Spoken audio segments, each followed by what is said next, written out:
We have had the privilege of ministering to a great many families over the years, and I must admit that some have caused me to seriously rethink some of my original beliefs about education. On occasion, we have served families that were in two parts. Not that they were separated, but that their children were in two different age groups.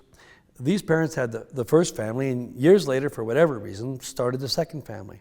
Same parents, different batch of children, with quite a few years between the first set and the second set of children.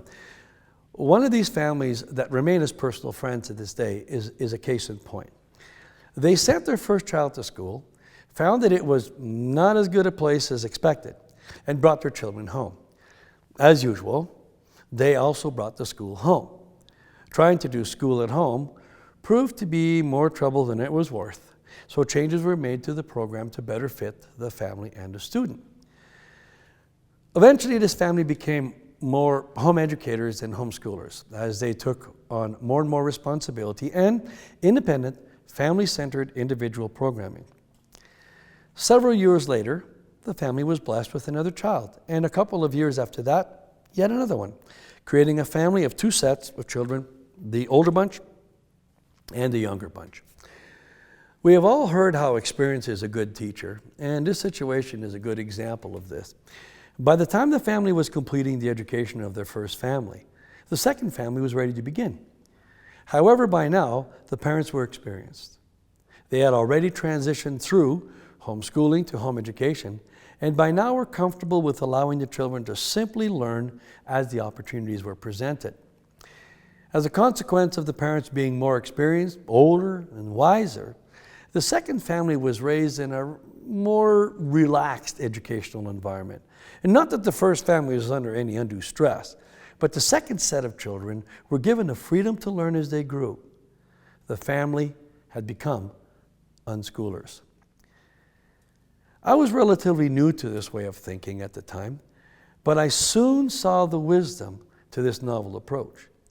As I became more familiar with the family, I was amazed at how the children were progressing through the learning, and soon became not only a supporter, but a fan of the unschooling method.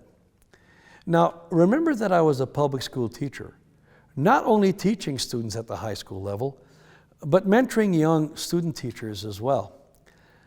With the parents' permission, I brought a few of these student teachers with me when performing my duties as a facilitator.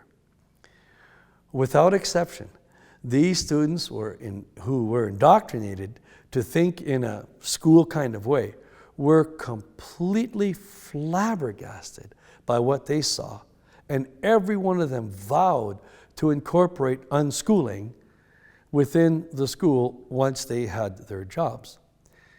Sadly, I had to inform them that you cannot unschool at school.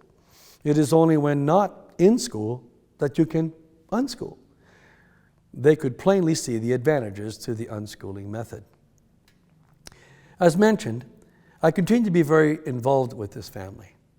The oldest of the second family, without having used any curriculum, any courses, any training or programs of any kind, without any accreditation or post-secondary courses, without any type of paper certification. He's the genius behind our unique world-class website and all the technology behind it. Unschooling works. It is simply working with the child's natural learning ability without having to resort to the school's way of doing things. Now, it is not unparenting. It is not unstructured. It is not undisciplined. It is not unlearning, nor is it unacceptable. Unschooling is simply not doing school, and it is as diverse in its application as the uniqueness of each child. Learning naturally as we grow is natural. I believe that this is what was meant to be. No doubt school will provide you with a lot of information, and most students can succeed in school, demonstrating their intelligence and willingness to do as they are told. However, very little of this information is ever used in the average person's life. Unschooling simply cuts out what will ultimately be useless to a particular child. It allows them to play when young, learn as they go, study what interests them, and in preparation for what could only be their very own lives.